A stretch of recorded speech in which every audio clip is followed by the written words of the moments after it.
கிளியரா இருக்குங்கய்யா. கேக்குதுங்கய்யா, பேசலாம். ஆ நண்பர்களே, தமிழ் ஆனந்த யோகம் இந்த இணைய வழி நிகழ்வின் மூலமாக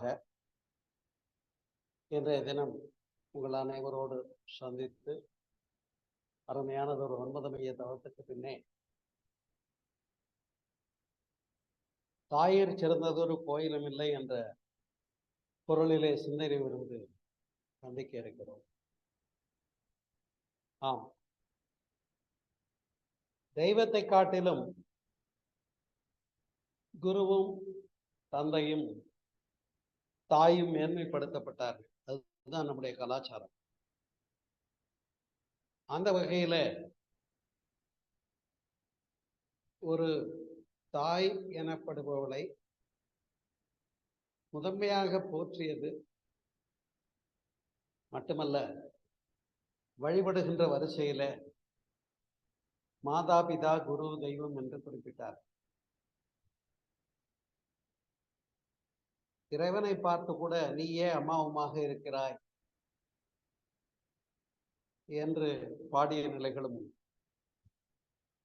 அப்படி இறைவனை நோக்கி சிந்தித்தாலும் கூட நாம் எல்லோரும் பிரம்மஞானத்தை அறிந்தவர்கள், எல்லா பொருளிலும் இறைவன் இருக்கிறான் என்று அறிந்தவர்கள். அந்த வகையில இறைவனை முதற்கண் தாயினிடத்திலே கண்டு போற்றுவதற்குரிய ஒரு பண்பை நமக்கு தவம் கொடுக்கும் போதே அன்னைக்கு வணக்கம், தந்தைக்கு வணக்கம், குருவனுக்கு வணக்கம் என்று மகரிஷி அவர்களும் முறைப்படுத்தி கொடுத்தார். ஆமா, குழந்தைய பிறக்கும் போது இந்த குழந்தை முதல்ல பார்க்கறது எது, அறிந்து கொள்றது தாயினுடைய முகம்தானே. அதுதான் ஒரு தனிச்சிறப்பு. அப்படி ஒரு தாயாக மட்டுமல்ல,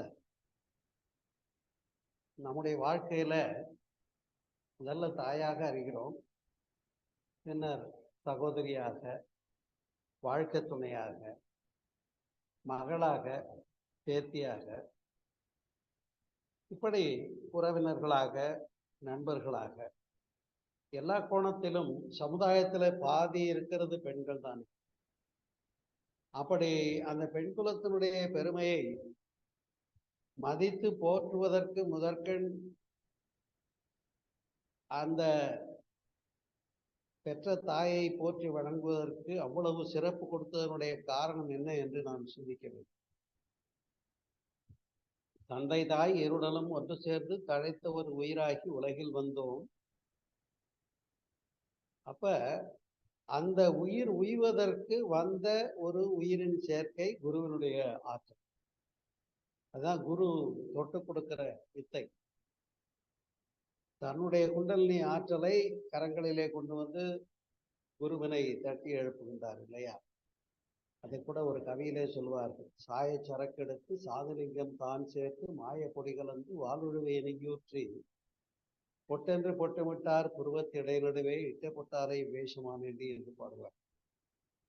அப்படியே அங்கே தொட்டு காட்டியது குருவனுடைய சிறப்பு என்று சொன்னால், தாயானவள் தன்னுடைய கருவிலே 10 மாதம் அந்த சுமக்கின்ற காலகட்டம், அந்த ஒரு காலகட்டத்தினுடைய பெருமையை இன்று முழுவதும் பேசிக்கொண்டிருக்கலாம். அவ்வளவு சிறப்புக்குரியது.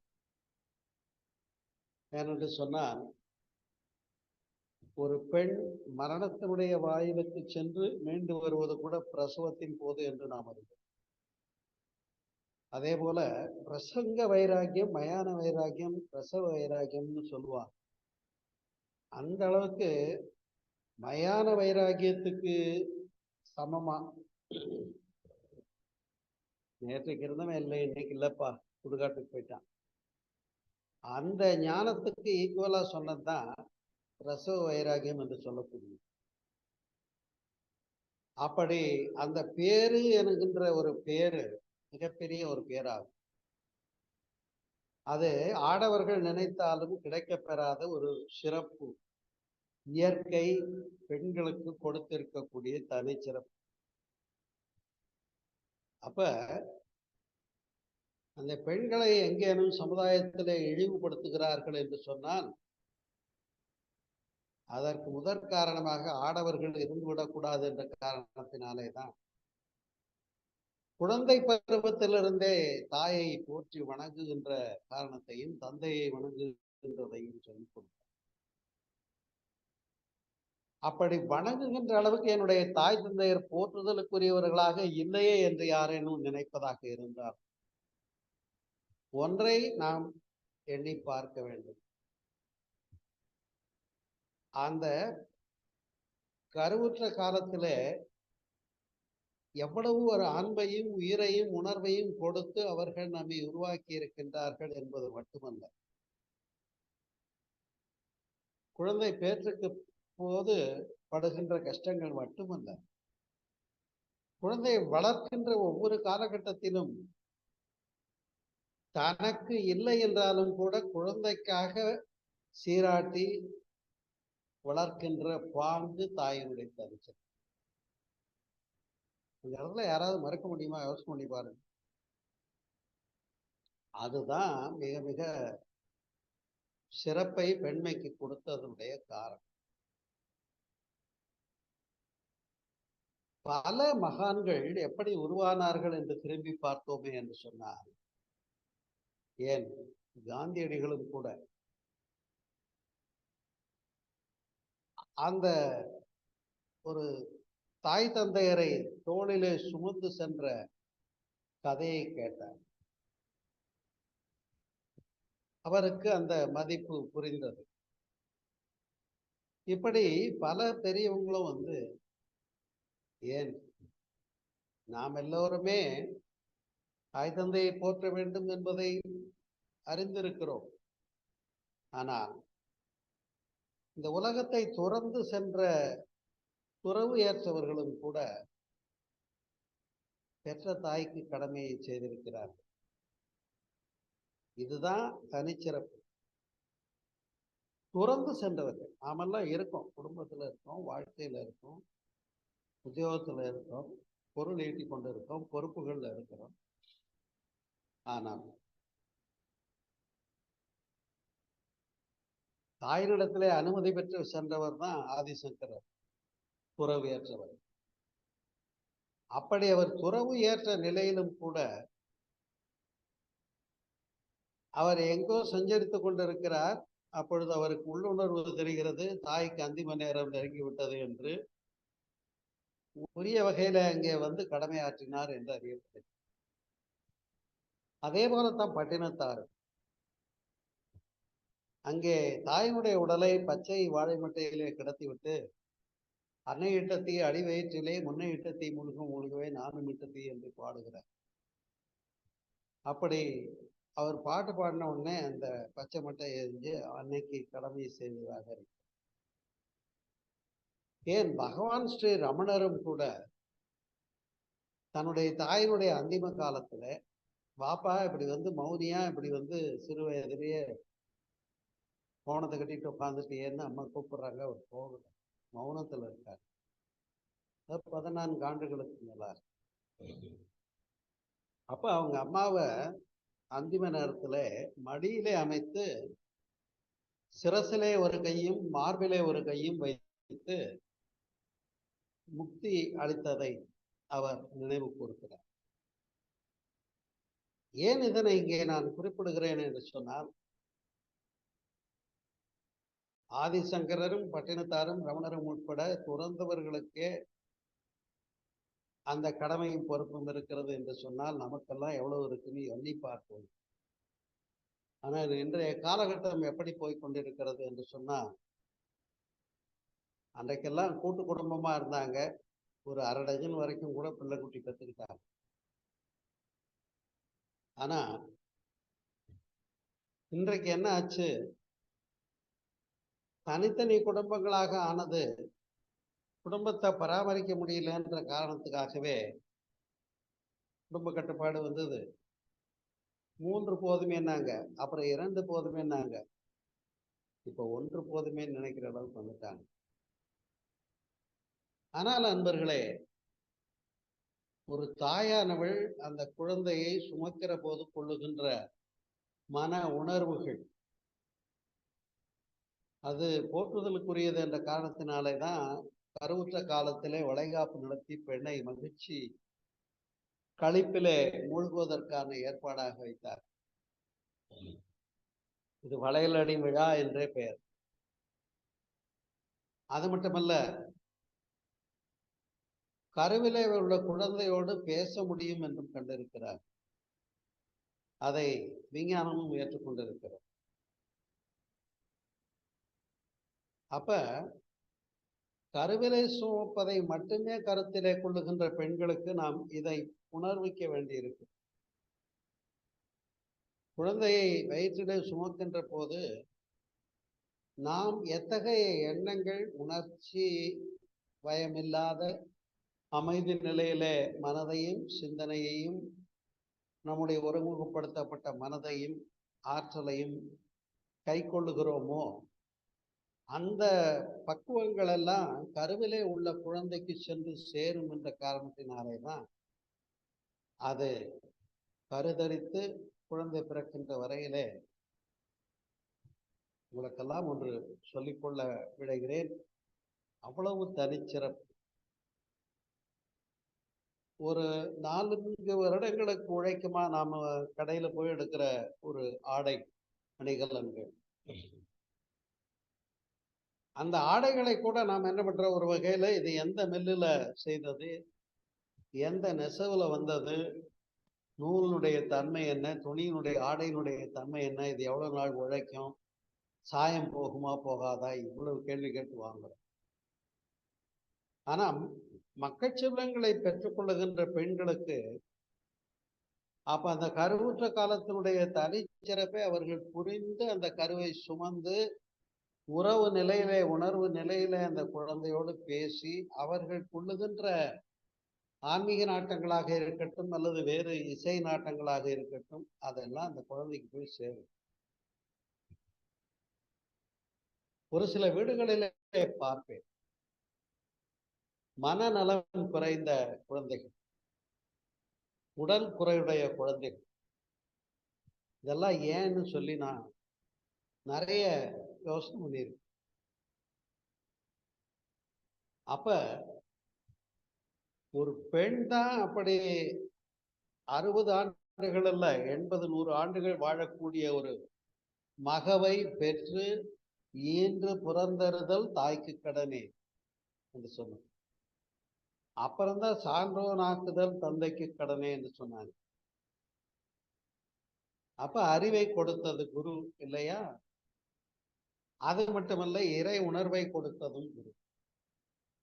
அதனால்தான் மாதா பிதா குரு அப்புறம்தான் தெய்வம் வந்தது. அவ்வளவு தனிச்சிறப்பு தரப்பட்ட பெண் குலம், தாய்மை இன்றைக்கு தங்களுடைய பொறுப்புகளையும் தங்களுடைய சிந்தனைகளையும் அந்த அளவுக்கு மேன்மையோடு நம்முடைய மக்கச்செல்வங்கள் நம்மளை பார்த்தா போற்றி வணங்குகின்ற அளவுக்கு நாம் நடந்து கொள்ளுகிறோமா என்ற கேள்வியை நமக்கு நாமே முன்வைத்துக் கொள்ள வேண்டும். பெண் ஒரு பையன்கிட்ட போய் சொன்னேன், அம்மாவை வணங்கணும் பாருங்க. வணங்குற அளவுக்கு எங்க அம்மா ஒன்றும் அப்படி இல்லைங்களே அப்படின்னு சொன்னார். கிட்டத்தட்ட சில காலகட்டங்கள்ல அப்படி கூட இருக்கிறத பார்க்கணும். அப்பதான் நாம சிந்திக்க வேண்டியிருக்கிறது, பெண்ணினுடைய பெருமையை, பெண்ணினுடைய சிறப்பை பெண்களே உணர வேண்டியிருக்கு. இதுல வேற என்னன்னா, சமயத்துல பெண்களுக்கு பெண்களே எதிரியாகி விடுவது கூட உண்டு. ஆகையினாலேதான் அது பெட்டு என்ற வார்த்தை தான் பெண் என்று வந்தது. ஆற்றல் அமைந்து உள்ளது, ஆற்றல் பொதிந்துள்ள தன். அதனால்தான் பாரதி பாடினார், எங்கெங்கு காணினும் சக்தியடா என்று பாரதி பாடினார். அப்படி அந்த ஆற்றல் என்ற பொதிவு பெண்ணிடத்தில் இருக்கிறது.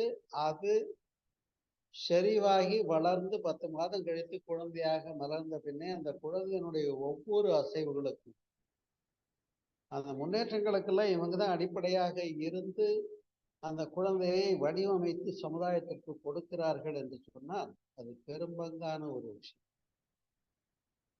அப்ப பெண்கள் என்ன பண்ணோம்னா அதற்குரிய வாழ்க்கை நெறிகளையும் குணநல பேறுகளையும் பெற்று அதற்கு பின்னாலே பேறு பெற வேண்டும்.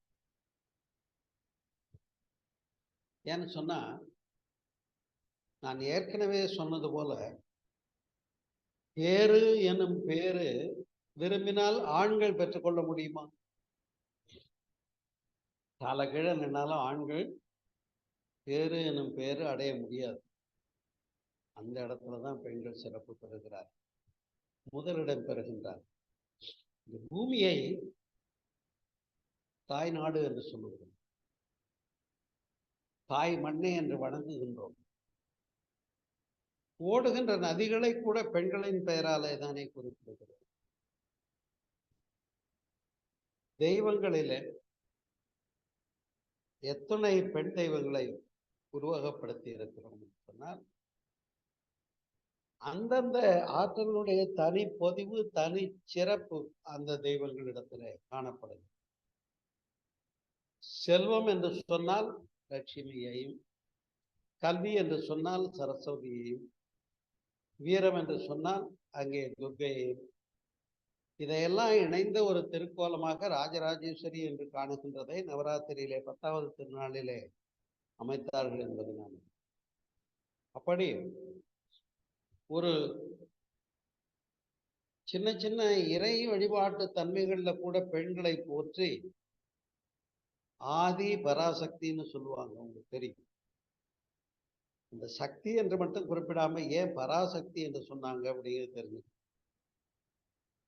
பரம் என்ற சொல் எங்கே வந்தாலும் அது சூப்பர்லேட்டிவ் டிகிரி. பரம் பரம் என்று சொல்லுகின்ற வார்த்தை எங்க வந்துச்சுனாலும் பராசக்தின்னு சொல்றோம் இல்லையா, அது இல்லாம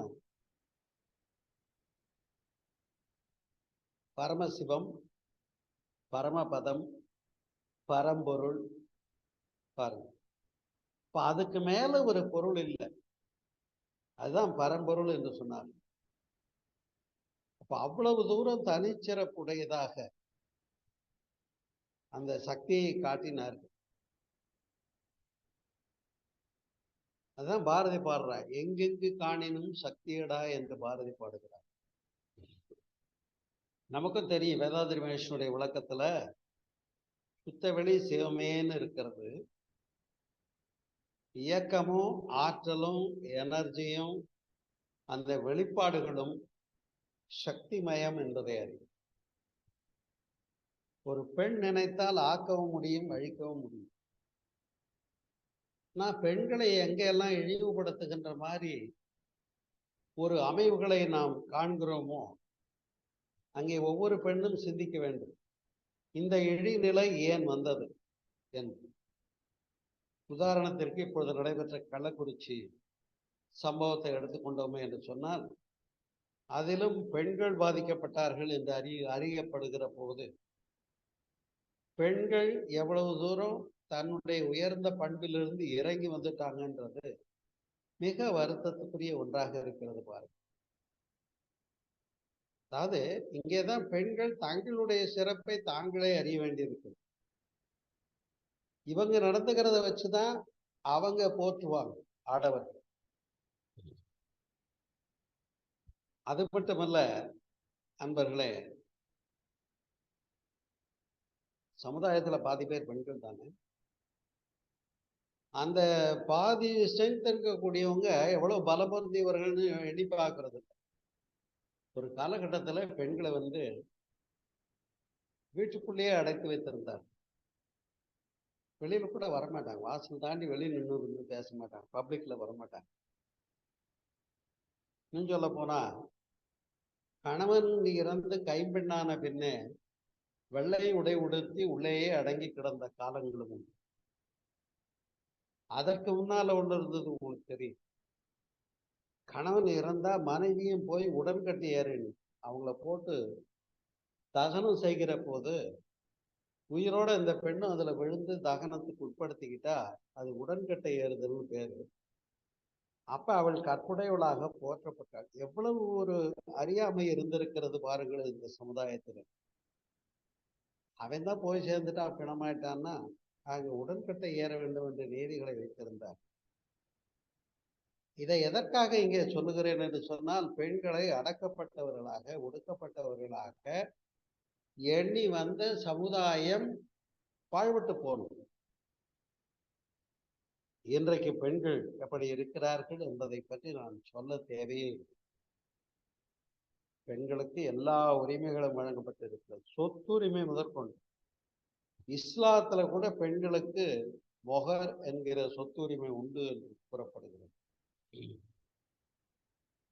அப்படி பெண்களுக்கு வேலை வாய்ப்பு, கல்வி, அப்ப 35% இடஒதுக்கீடு வரையில எல்லா நன்மைகளும் கொடுக்கப்பட்டிருக்கிறது என்று சொன்னால், இன்றைக்கு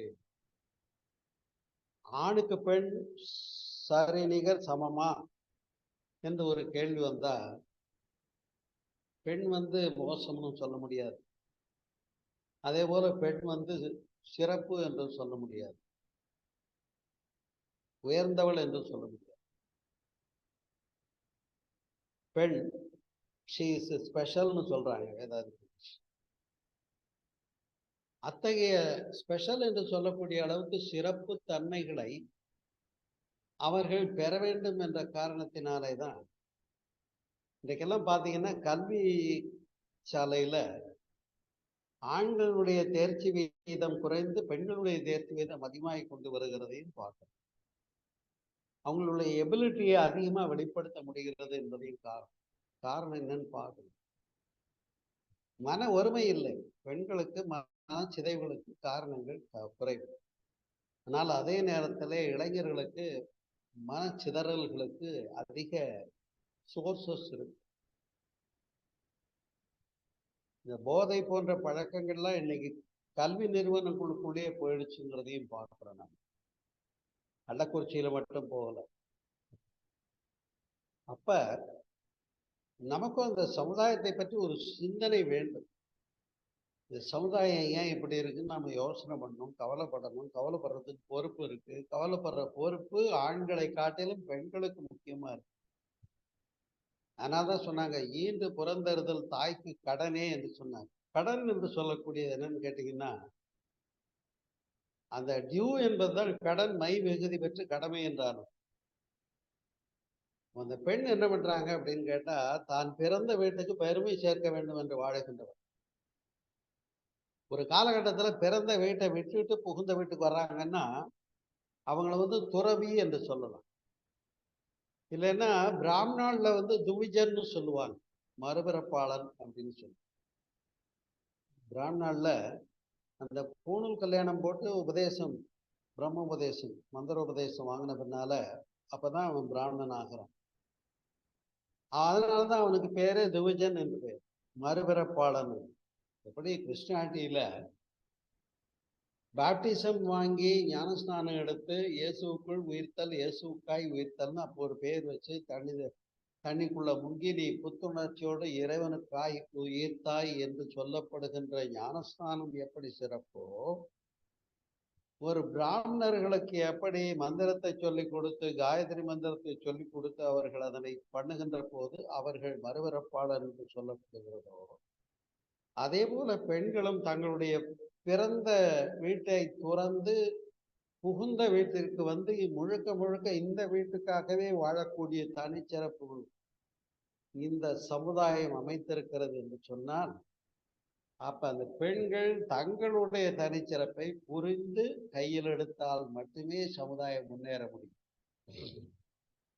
இத்தகைய காரணங்களால் தான் நாம தாயிற் சிறந்ததொரு கோயிலும் இல்லைன்னு சொன்னாங்க. கோயிலை விட தெய்வத்தை விட முக்கியம், தந்தையை விட முக்கியம், குருவை விட முக்கியம் தாய். அப்ப அதுக்கு மேல ஒண்ணு இல்லை, அதான் சூப்பர்லேட்டிவ். இப்ப இந்த ஒரு பேருண்மையை நாம் புரிந்து வாழ்க்கையில பெண்கள் தங்களுடைய பொறுப்பையும் கடமையையும் புரிந்து தங்களுடைய சிறப்பை புரிந்து கொள்ள வேண்டும் என்பதற்காகத்தான் பெண்மை மனிதத்தின் முழுமை என்று ஒரு நூல் நான் எழுதி நிறைவுபடுத்தி இருக்கிறேன். உங்களுக்கு தெரியும். அது அச்சேற்றப்பட்டு வந்து விட்டது.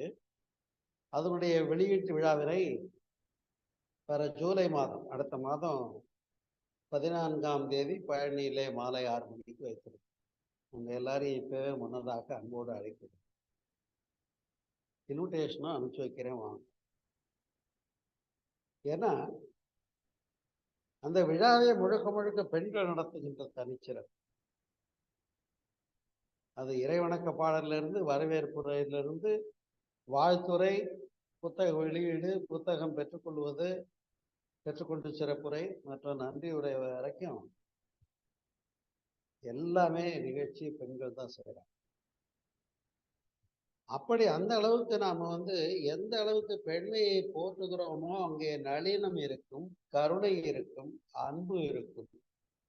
ஆடவர்களிடத்துல விரைப்பும் வேகமும் ஈகோவும் தான் முன்னாடி இருக்கு. இப்படி சொல்றதுல இருந்தே ஒண்ணு புரிஞ்சுக்கணும், பெண்களும் ஈகோ இல்லாம இருக்கணுங்கிறது அவசியம். அதான் ஈகோ எடுத்துக்கிட்ட கையில் எடுத்துல பெண்கள் முன்னுக்கு வர முடியாது என்று சொல்லப்படுவதையும் நாம் அறிவோம். ஆகையினால்தான் நண்பர்களே, இந்த பெண்மையினுடைய தனிச்சிறப்பை புரிந்து கையில் எடுத்து வாழ முற்படுவது மட்டுமல்ல, பின்னாடி வரக்கூடிய அடுத்த ஜெனரேஷனையும் பியூரிஃபை பண்றதுக்குரிய விஷயங்களை எல்லாம் எங்க நாம கத்துக்கிட்டோம்னா, வேதாத்ரி மகர்ஷியினுடைய மனவளக்கலை மன்றத்துல தான் கத்துக்கிட்டோம். உண்டா இல்லையா? பதிவுகள் உண்டு, நம்ம கிட்ட வேண்டாத பதிவுகள்லாம் இருக்கு. நல்ல பதிவுகளை அதிகப்படுத்தணும். அந்த பதிவுகளே பழவினை புகுவினைன்னு 2ஆ சொன்னாங்க திருக்குறள்ல. இருள் சேர் இருவினையும் சேரா இறைவன் பொருள் சேர் புகழ் புரிந்தார் மாட்டின்பான். ஆனா அதே சைவ சித்தாந்தம் ஆகாமிய கர்மா, சஞ்சித கர்மா, பிராரத கர்மான்னு 3ஆ சொல்லுது சைவ சித்தாந்தம். அப்ப வழி வழி தொடராக வித்துல வரக்கூடிய பதிவுகள் என்பது மாற்ற முடியாதது என்பதும், அதனையும் மாற்ற வேண்டும் என்று சொன்னால் ஆகினை மற்றும் துரியதவம் தான் உகந்தது என்பதையும் நாம் இல்லையா? பாவ பதிவுகளும் போக்கும் வழிகளும்னு ஒரு தலைப்பே கொடுத்திருக்காங்க மகரிஷி. அப்ப நம்ம கிட்ட பதிவுகளை தூய்மை செய்து கொள்வதற்காக தவம் இருக்கிறதுன்றது எவ்வளவு பெரிய ஒரு சாதனம். அப்ப இந்த கலை எங்க முதல்ல போய் சேரணும்னா பெண்களுக்கு தான் முக்கியமா போய் சேரணும். ஏன்னா கனிபருவத்துல இருந்தே அவங்க தவம் செய்து, தற்சோதனை செய்து, குணநல பேறு பெற்று தம்மை மேன்மைக்கு உட்படுத்தி கொள்ளுகின்ற போது அது அடுத்த தலைமுறையும் தூய்மை செய்கிறது என்பதுதான் சிறப்பு. ஏனென்று சொன்னால், ஒரு பெண் நினைத்தால் உருவாக்கலாம், அழிக்கவும் முடியும். அதனால்தான் ஆவதும் பெண்ணாலே அழிவதும் பெண்ணாலே என்று சொன்னாங்க. எனவேதான் புதிய ஒரு சமுதாயம் படைப்பதற்கு ஆதார காரணிகளாக இருக்கக்கூடிய தாய் தந்தையர் இருவர் தான் என்றாலும் கூட பெண் அங்கே சிறப்பு பெறுகிறார். அப்ப அந்த தன்னுடைய சிறப்புகளை புரிந்திருக்கிறார்களா? கற்பின் மேன்மை என்ன? கர்ப்பகால சிறப்பு என்ன? குழந்தை வளர்க்கிற போது எப்படி குழந்தைங்களை சொல்லுவோம், டிவி பார்த்துக்கிட்டே சாப்பிடாத, செல்ல குடைஞ்சிக்கிட்டே சாப்பிடாத, சாப்பிட்றதுல மனசை வச்சு செய். உண்மையா இல்லையா? ஏன்னா அப்பதான் மனசு உடம்புல ஒட்டும். நீ வேற எதே வேடிக்கை பார்த்துட்டு ஒரு கதையை பேசிட்டு சாப்பிடாதேன்னு சொல்லுவாங்க. ஆனால் நாம் எதையுமே இன்னைக்கு மன வைத்து செய்யறதே இல்லைங்கிறத ஒரு வேடிக்கையான உண்மை. எல்லாத்தையும் ஒரு வாழ்க்கையினுடைய ஓட்டத்துல சரி அவசர யுகமா ஓடிக்கிட்டு இருக்கும்ன்றது தான் தெரியும். நேரம் இல்லைங்கிற ஒரு காரணிக்கு. ஆனா இதெல்லாம் கடந்து ஒவ்வொரு கண நேரங்களையும், தற்போது உள்ள கணங்களையும் புரிந்து உணர்ந்து வாழ்ந்து அனுபவிக்கிறவனும் அவன் தான் வாழ்க்கையை அனுபவிக்கிறவன். இத குடும்பத்துக்குள்ளேயே இருக்கிற போது பெண்கள் உணர்ந்து இருக்கிறார்கள். அவர்கள் தங்களுடைய கடமையை முறையாக செய்கிறார்கள், எல்லா பராமரிப்புகளையும் முறையாக செய்கிறார்கள். அப்ப அவங்க ஒரு திருப்தி அடைகிறாங்க. அது மட்டும் இல்ல, வெளியில போய் இருக்கக்கூடிய ஆடவர்களாக இருந்தால் அவர்களுடைய நன்மைக்காகவும் கருதி வீட்டிலிருந்து அவங்க வாழ்த்தி கொண்டிருக்காங்க. எனக்கெல்லாம் தெரியும், தனக்கு இல்லைனாலும் அந்த உணவு பாத்திரத்துல இருந்து சுரண்டி எடுத்தா சத்தம் கேட்டா இல்லைன்னு புரிஞ்சுக்கிட்டு கொஞ்சமா சாப்பிட்டுருவாங்களோன்ட்டு சத்தம் கேட்காம அந்த குறைவான உணவு பாத்திரத்தை அள்ளி உணவு வைக்கிற பக்குவத்தை பெற்றவள் தாய் என்பதை நாம் கேள்விப்பட்டோம். அந்த அளவுக்கு, அதனாலதான் சொன்னாங்க தாயை சிறந்தது ஒரு கோயிலும் இல்லை என்று. ஆனால் அதே நேரத்தில் மக்கள் பேற்றினுடைய அத்துணை குணப்பதிவுகளுக்கும் பாதிக்கு பாதி பங்கு யாருடையதாக இருக்கிறது? ஒரு தந்தையுடையதாகவும் இருக்கிறது இல்லையா? அப்ப இந்த 24 குரோமோசோம்ஸ், இந்த பக்கம் 24 குரோமோசோம்ஸ் ஒன்றிணைந்து தான் அங்க புதிய உயிர் உற்பத்தி ஆகிறது என்பதை நம்ம சயின்டிபிக்கா தெரிஞ்சவங்க தான். ஏன்னா அதுதான் நம்ம உடம்புல இருக்கக்கூடிய உயிரணுக்கள் என்று சொல்லக்கூடிய செல்ஸ், அந்த செல்லுக்குள்ள இருக்கக்கூடிய மையக்கரு, அந்த மையக்கருவுக்குள்ள இருக்கக்கூடிய குரோமோசோம்ஸ், அதுல இருக்கக்கூடிய டிஎன்ஏ ஆர்என்ஏ பாருங்க. அப்ப அதெல்லாம் ஏணி போன்ற சுருள் வடிவத்துல நம்முடைய அத்துணை பதிவுகளையும் சுமந்து அடுத்த ஜெனரேஷனுக்கு கொண்டு போகுதுன்னு சொன்னா, நான் பெண்களாகிய உங்களிடத்துல என்ன கேட்கிறேன்னு சொன்னா, என்னுடைய குழந்தை நல்லா இருக்கணும்னு நினைக்காத தாய் யாராவது இருக்காங்க? யாருமே இருக்கணும். எக்ஸம்ஷனா கூட நான் யாரையும் சொல்ல மாட்டேன், யாரோ ஒருவர் அப்படின்னு கூட சொல்ல மாட்டேன். ஏன்னா அப்ப தன்னுடைய குழந்தை நல்லா இருக்கணும்னு விரும்பி போற்றி அவங்களை உருவாக்குவதற்காக தன்னுடைய சிரமங்களையும் அதிகப்படுத்திக்கிட்டு உழைத்து கோடாகி சிறப்பு பெற்றவர்கள் பெண்.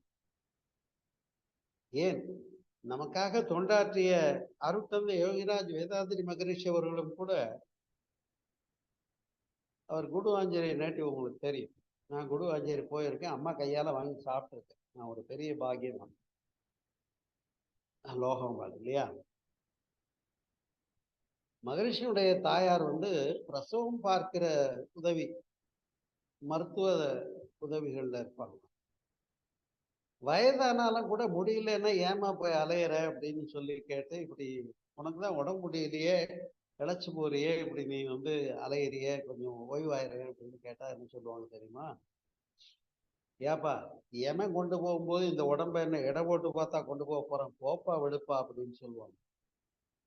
அந்த அளவுக்கு சமுதாயத்திற்காக பாடுபட வேண்டும், நாம் இருக்கிற வரைக்கும் சமுதாயத்துக்கு பயன்பட்டு சாகணும்னு நினைச்ச ஒரு தாயினுடைய குழந்தைங்கிறதுனால தான் மகரிஷி 48லயே உலக சமுதாய சேவா சங்கத்தை நிறுவி உலக சமாதானத்தை பற்றி எண்ணி அதுக்காக முழு திட்டம் கொடுத்தாங்க, உலக சமாதானத்தை கொடுத்தாங்க.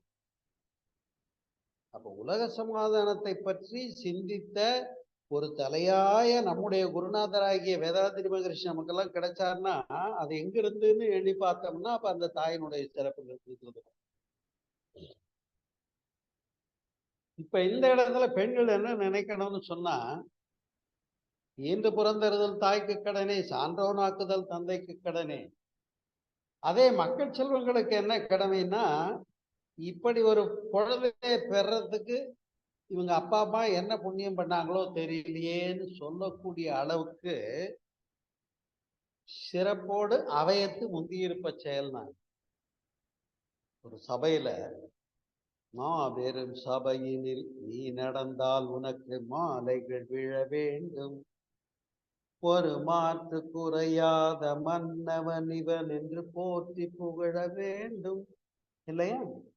அப்ப இவன் அந்த அளவுக்கு புகழுக்குரியவனாக ஒரு மேடையில பாராட்டுக்குரியவனாக திகழ்வதற்கு உரிய அடிப்படையான காரணிகள் எல்லாம் எங்கேருந்து வருகிறது என்று சொன்னால், இங்கே தாயினுடைய உருவாக்கம் என்பது அடிப்படை என்பதை அத்துணை பெண்களும் உணர்ந்திருந்தார்கள் என்று சொன்னா, அப்ப தவம் எடுத்து கருமைய தூய்மை செய்து அதுக்கப்புறம் கருதரிச்சு அதுக்கப்புறம் சுமந்து அதுக்கப்புறம் பெற்று அந்த குழந்தையை சிறந்த முறையில கொண்டு வரும்போது அவங்க இந்த குழந்தைய பார்த்து கேட்க மாட்டாங்க, இந்த சனி எங்க இருந்து தான் வந்து தெரியல, என்ன உயிரை வாங்குதுன்னு கேட்பாங்க.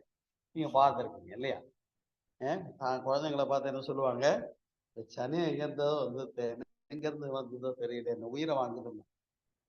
அது வேற ஒண்ணும் இல்லை, அவரோன் கார்பன் பிரிண்ட் தானே, நம்ம ஜெராக்ஸ் காப்பி தான். இப்போ நம்மகிட்ட இருந்து தான் அது வந்துருக்கு. அந்த இடத்துல கருமைய தூய்மையை வலியுறுத்தி தான் என்னுடைய புத்தகம் எழுதப்பட்டிருக்கிறது. அந்த புத்தக வெளியீடும் அடுத்த மாதம் வைத்திருக்கிறோம். உங்களுக்கெல்லாம் வாட்ஸ்அப்லேயும் நேர்லேயும் அடுத்த சீக்கிரம் வந்துருங்க. இன்விடேஷன்லாம் ரெடி ஆயிடுச்சு. அந்த விழாவை முழுக்க முழுக்க பெண்களை நடத்துகின்றாங்க. நான் இன்றைக்கு கேஷுவலாக இந்த தலைப்பு எடுத்துக்கிட்டேன். நான் சீரியஸாக நம்ம மகர்ஷியினுடைய முதுநிலை தலைப்புகள் அடுத்தது இன்னும் கொண்டு போக போகிறேன். இது ஒரு சிறப்பு தலைப்பாக இந்த விழாவுக்கு ஒரு முன்னோட்டமாக இன்றைக்கு உங்களோடு பகிர்ந்து கொள்றேன். காரணம் வெளியூர்லேயும் இருக்கிறதுனால நாம் இன்றைக்கு கேஷுவலாக பேசிட்டு இருக்கோம். வெளியூர் போகிற கேன்சல் பண்ணிக்கலாம்னு சொல்லிடலாம், அது வேண்டாம்னு நினைச்சேன். அந்த வகையில தான் ஒரு அழகான ஒரு தலைப்பாக தாயிற் சிறந்ததொரு கோயிலும் இல்லை என்ற இந்த தலைப்பின் கீழே நாம் சிந்திக்க முற்படுகின்ற போது, நண்பர்களே, இவ்வாறு பெண்கள் தங்களுடைய சிறப்பை உணர்ந்து தன்னுடைய குழந்தைகள் மேம்பட வேண்டும் என்று விழைவோடு தங்களை தியாகி ஆக்கி கொண்டு அந்த குடும்பத்தை மேன்மைப்படுத்துகின்ற, அதனாலதான் அந்த நாள்ல சொன்னாங்க அகம்புறம் ரெண்டா பிரிச்சாங்க. இன்னைக்கு அகம்புறமும் இல்லாம போச்சு. அகத்தையும் பாக்குறாங்க, வீட்டையும் பாக்குறாங்க, புறத்துல வேலைக்கும் போறாங்க, ரெண்டையும் பாக்குறாங்க. அப்ப ஆடவர்களாகி நீங்க நினைக்கணும், அப்ப நமக்கெல்லாம் எவ்வளவு பொறுப்பு இருக்கு அப்படிங்கறத நினைக்கணும். ஏன்னா அவங்க வேலைக்கும் போறாங்க, குடும்பத்தையும் பாக்குறாங்கன்னா, நான் வேலைக்கு மட்டும்தான் போவேன், வீட்டுக்குள்ள ஒரு வேலையும் செய்ய மாட்டேன்னு சொன்னா சரியா வராது. அப்ப அதற்கு இணையாக இது போன்ற விஷயங்களையும் கருத்துக்களையும் பெண்களுடைய சிறப்பையும் ஆடவர்களும் உணர்ந்திருக்க வேண்டும் என்பது மட்டுமல்ல, அதை சரிவர உணர்த்தி கொடுத்த தத்துவம் தான் அர்த்தநாரீஸ்வரர் தத்துவம் இல்லையா? நீங்கள் அறிந்திருப்பீர்கள். ஆண் பாதி பெண் பாதி நின்றானவன் இல்லையா, உமையொரு பாகம் என்று சொல்லுவார். உமாதேவி தான் பாதி இருக்காங்க, சிவன்ல பாதி. அதுபோல நமக்கும் கூட இடகலை பெண்கலைன்னு நாடி ஓடுது. அந்த மாதிரி இது எல்லா வகையிலையுமே அந்த ஒருமையாகிய இறைநிலையிலிருந்து இரண்டாகிய ஒரு தனிச்சிறப்பே பெண்மை தான் என்று சொன்னால் மிகையாக. அது சிவன் என்பது வெளி, சிவனேன்னு இருந்திருந்தா எதையுமே வந்திருக்காதுங்க. அப்ப தற்சுழற்சியோ இயக்கமோ அணுவோ பரமாணுவோ அல்லது ஆகாசமோ பஞ்சபூதங்களோ தோற்றங்களோ உயிரினங்களோ எதுவுமே இல்லை. நீங்களும் இல்லை நானும் இல்லை, எதுவுமே இல்லை. சிவனேன்னு இருந்திருந்தான். ஆனா அந்த சிவம் ரெண்டான போதுதான், சக்தியான போதுதான் இத்தனை தோற்றங்களும் வந்து இன்னைக்கு நீங்களும் நானும் இதை பத்தி பேசிக்கிட்டு இருக்கோம்னு சொன்னா, அவ்வளவு நாம் தனிச்சிறப்போடு சிந்திக்க வேண்டிய ஒரு மிக முக்கியமான விஷயம். பெண்கள் அவர்களுடைய சிறப்பை உணர்ந்திருக்க வேண்டும். பெண்களே பெண்களுக்கு எதிரியாகிவிடக்கூடாது. பெண்களுடைய சிறப்பை ஆண்களும் உணர்ந்திருக்கு. பெண்கள் மட்டும்தான் உணரணும்னு சொன்னா அது தவறான கருத்து. பெண்களுடைய சிறப்பை ஆண்களும் உணர்ந்திருக்கணும், எல்லாருமே உணர்ந்திருக்கணும். அதனால்தான் பெண்மை மனிதத்தின் முழுமை என்ற வார்த்தையை போட்டோம் நம்ம நூல்ல. ஆகையினால இந்த ஒரு இனிமையான மாலை போட்டிலே ஒரு நல்ல ஒரு தலைப்பாக சிந்தித்திருக்கிறோம். நன்றாக உங்களுடைய முழு மனதோடு இதனை விளைவு கொள்ளுங்கள். சமுதாயம் மாற்றம் பெற வேண்டும் என்று விரும்புங்கள். நான் என்னங்க செஞ்சிட போறேன்னு கேட்க, நீங்க வீட்டுல இருக்கீங்க, ஓய்வு நேரத்துல இந்த சமுதாயம் நல்ல மலர்ச்சி பெற வேண்டும்.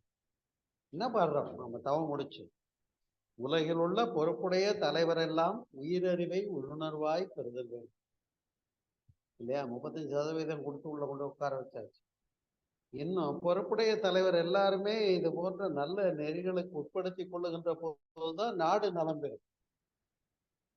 ராமன் ஆண்டாலும் ராவணன் ஆண்டாலும் எனக்கு ஒரு கவலை இல்லைன்னு பாடினா சரியில்லை. அப்ப நல்லவங்க ஆளணுன்ற எண்ணம் வரணும். இந்த நல்லவங்களை நாம தான் உருவாக்கணுங்கிற தெளிவும் கிடைக்கணும். அந்த உருவாக்குற பொறுப்பு பெண்களிடத்துல இருக்குங்கிறத புரிஞ்சுக்கிறோம். அப்ப பெண்கள் தங்களுடைய சிறப்பை புரிஞ்சு கொள்ள வேண்டும். அப்ப இந்த சமுதாயம் உய்வு பெறும், மலர்ச்சி பெறும், மாற்றம் பெறும். அதற்கெல்லாம் சரியான காரணி நம்முடைய உடல்நல உடற்பயிற்சிகள், மனநலத்திற்கான தியானம், உயிர் நலத்திற்கான காயகல்பம், இறை உணர்வு. இந்த 4 விஷயங்களும் மிக மிக அடிப்படையான ஒன்று. ஏன்னா இறை உணர்வு இருந்தாதான் எல்லாரையும் அன்பு செய்ய முடியும். ஏதோ கோயில்ல போய் கடவுளை காப்பாத்துறதுக்காக இறை வழிபாட்டை சொல்லி கொடுக்கணும். நாம போய் காப்பாத்தி தான் கடவுள் பந்தோபஸ்தா இருக்க வேண்டியிருக்கா? சில நேரத்தில் பார்த்தா கோயில்ல இருக்கிற கடவுளுக்கு பந்தோபஸ்து நாம தான் போட வேண்டியிருக்கு. அது வேற விஷயம். இல்லைன்னா வெளிநாட்டுக்கு கொண்டு போயிடுறாங்க. சரியா? அதனால அப்ப கடவுளை நாம காப்பாத்துற வேலை இல்லை. அது அழிக்கப்படாதது, என்றைக்கும் உள்ளது இல்லையா? அப்ப கடவுளை புரிஞ்சுக்கணும். நமக்குள்ள கடவுளை புரிஞ்சுக்கணும். நமக்குள்ள கடவுள் எப்படி இருக்குன்னு பார்த்தோம். அன்பே சிவம்னு சொன்னாங்க இல்லையா? அறிவே தெய்வம்னு வேதாதி மகேஷ் சொன்னாங்களா? நான் சொல்றேன் மனசாட்சி தாங்க கடவுள். சிம்பிளா சொல்றேன், புரியுற மாதிரி சொல்றேன். உங்களுக்கெல்லாம் மனசாட்சி இருக்கான்னு கேட்கும். உங்களுக்கு இருக்கக்கூடிய மனசாட்சி தான் கடவுள். அப்ப அந்த மனசாட்சி சொல்லும், நீங்க தப்பு செய்யும்போது இப்படி பண்ணாத, நீ தப்பு பண்றேன்னு சொல்லி கொடுக்குறாங்க. அவ்வளவுதான். நமக்குள்ள இருக்க கடவுளை புரிஞ்சுக்கிட்டு கடவுள் சொல்ற வார்த்தைக்கு காது கொடுக்கணும். இந்த நிழலுக்கு மேல மண்ணை போட்டு மூடுறதும்பா. ஒருத்தருக்கு அந்த நிழல் இருக்கிறது பிடிக்கலையா, என் கூடவே வருது, அதுக்காக மண் அள்ளி போட்டு அதை மூடிடுறேன்னு பாக்குறேன். முடியுமா? அது மாதிரிதான் நாம செய்த வினைப்பதிவு செயல்களுக்கு ஏற்ப நமக்கு பின்னாடி வருது.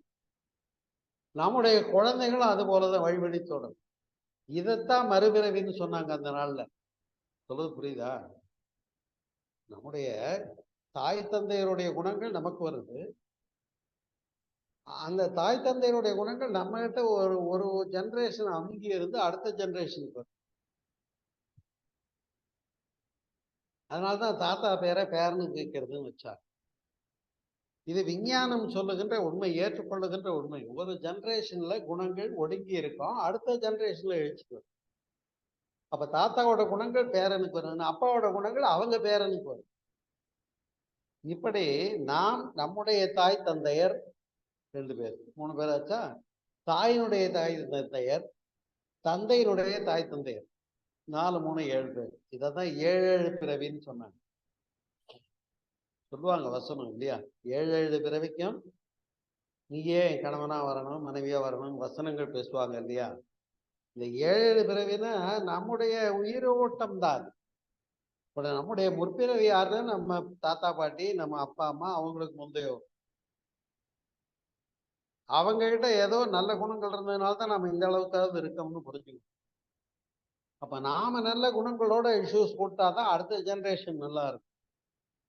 அப்போ ஒரு 4 தலைமுறையை இது போல கவனிச்சு கருமையை தூய்மை பண்ணி இது போன்ற சத் விஷயங்களை எல்லாம் கேட்டு உடற்பயிற்சி பண்ணி, இப்ப குழந்தைங்க பார்த்தீங்கன்னா சிறு வயதிலேயே கண்ணாடி போட்டு, காரணம் ஆரோக்கிய குறைபாடு தான். அப்ப எல்லா வகையிலையும் மனதாலும் உடலாலும் ஆரோக்கியமான குழந்தைகளை கொடுக்கிற பொறுப்பு யார்கிட்ட இருக்குன்னா பெண்கள்கிட்ட தான். அதைத்தான் கெடுக்கிற வகையில் இப்ப சொசைட்டில இந்த போதை பழக்கங்கள் எல்லாம் ரொம்ப அடுத்த ஜெனரேஷனை ஸ்பாயில் பண்றதுக்குரிய முக்கியமான காரணிங்கிறதுல எந்த மாற்றமும் கிடையாது. அதெல்லாம் எந்த நேரத்துல அது நேற்றைக்கு கூட ஒரு நண்பர் என்னிடத்துல பழனியிலிருந்து ஃபோன் பண்ணி ரொம்ப வருத்தப்பட்டு சொல்லிக்கிட்டு இருந்தார். பாருங்க, கள்ளக்குறிச்சி மட்டும் இல்லைங்க, தமிழ்நாட்டையே திருத்த வேண்டியிருக்குது. இப்படிதான் போயிட்டு இருக்கு ஜெனரேஷனு. கிட்டத்தட்ட எத்தனை ஆண்டுகளாக அந்த மது பழக்கத்தை ஏற்படுத்தி விட்டாங்க அப்படின்னு. அதை மாற்றணுமே, என்ன செய்ய போறோம், ஏதாவது செய்யணும் சார் வாங்கன்னு கேட்டார். நான் சொன்னேன், நீங்களும் நினைக்கிறீங்க, நானும் நினைக்கிறேன், இது ஒரு நாளைக்கு பலிதமாகும் நடக்குங்க அப்படின்னு சொன்னேன். நம்ம இப்ப என்ன செய்ய போறோம்னு தெரியல தான், கையை கட்டி போட்ட மாதிரி இருக்கு. ஆனா நம்ம நினைப்போம், சமுதாயம் மாற வேண்டும் என்று நினைப்போம். இந்த மாற்றம், மலர்ச்சி நம்ம மனதிலிருந்து தோன்றி வான்காந்தத்துல போய் சேர்ந்து அங்கேருந்து எஃபெக்டோட திரும்பி வந்து நடக்கும். நாளைக்கு நடக்கும். வெற்றி பெறுவோம். மலர்ச்சி, மாற்றம் சமுதாயத்திற்கு வேண்டும். புதிய சமுதாயம் படைப்போம் என்று கூறி, இந்த இனிய மாலை பொழுதிலே உங்களோடு ஒரு நல்ல தலைப்பை சிந்திக்கிறதுக்கு நேரம் கிடைச்சது. நான் வெளியூர் வந்திருக்கிறதுனால இதை நிகழ்ச்சிக்கு சௌகரியம் இல்லைன்னு சொல்லியிருக்கலாம். இருந்தாலும் கபக்குன்னு இன்னைக்கு உங்களோட பேசிட்டேன். எனக்கும் இருந்தது, உங்களுக்கும் நிறைவாக இருக்குன்னு நினைக்கிறேன். இது ஒரு சீரியஸான தலைப்பு இல்லை, இருந்தாலும் ஆழமான அழுத்தமான தலைப்பு. சந்திப்போம் சிந்திப்போம் என்று கூறி நிறைவு செய்கிறேன். நன்றி, வணக்கம். வாழ்க வளமுடன். வாழ்க வளமுடன். வாழ்க. தியானமே யோகம், யோகமே ஞானம். தமிழ் ஆனந்த யோகம். வாழ்க வளமுடன். வாழ்க வளமுடன் ஐயா. மிக்க நன்றி. சிறந்ததொரு தலைப்பு, தாயிற் சிறந்ததொரு கோயிலும் இல்லை என்ற தலைப்பிலே மிக அற்புதமாக எடுத்துரைத்தீர்கள். ஒவ்வொரு தாயும் தந்தையும் இதை உணர வேண்டும் என்பதற்காக நீங்க சொன்னீங்க, பேரு எனும் பேரு ஆண்கள் அடைய முடியாதுன்னு. நிறைய நமக்கு படிச்சிட்டு இருக்கோம், நாம பார்த்து கொண்டும் இருக்கிறோம், எவ்வளவு குடும்பங்களிலும் பார்க்கிறோம். அந்த தாய் எனப்பட்டவள், இப்ப நீங்க சொன்னீங்க ஒரு ஆடை அணிகலன் வாங்கலனா கூட அது எந்த கம்பெனியில செய்யப்பட்டது, எந்த நூலில் செய்யப்பட்டது, அதனுடைய தனி சிறப்பு என்ன, எத்தனை நாள் உழைக்கும்னு அதெல்லாம் நாம பார்க்கிறோம். ஆனால் ஒரு தாய் நம்மை இப்படி வடிவமைத்தால் அவளை நாம் போற்றி பாதுகாக்க வேண்டும் என்ற எண்ணம் ஒவ்வொரு குடும்பத்திலும் ஒவ்வொருவரும் அந்த தாய்மையை போற்றி பாதுகாக்க வேண்டும். தாய் தந்தையின் சிறப்பு மிக சொன்னீர்கள். ஒரு சான்றோனாக்குதல், அதாவது கருவில் இருந்து அந்த குழந்தையை ஈன்றெடுக்க வேண்டிய பொறுப்பு அன்னையினுடையதாக இருந்தாலும் அவனை சான்றோனாக்க வேண்டியது ஒரு தந்தையின் பொறுப்பு. அதே போல இல்லறத்தில் இருந்து பணியை செய்து வேலைக்கு சென்று செய்யும் பெண்களுடைய அந்த தாக்கத்தையும் நீங்க சொல்லியிருக்கீங்க. அவர்கள் எவ்வளவு பாடுபடுகிறார்கள், அதற்கு ஆண்கள் எவ்விதம் ஒத்துழைக்க வேண்டும் என்று இந்த ஜெனரேஷன் பிள்ளைகள் ஓரளவுக்கு உணர்ந்திருக்காங்க.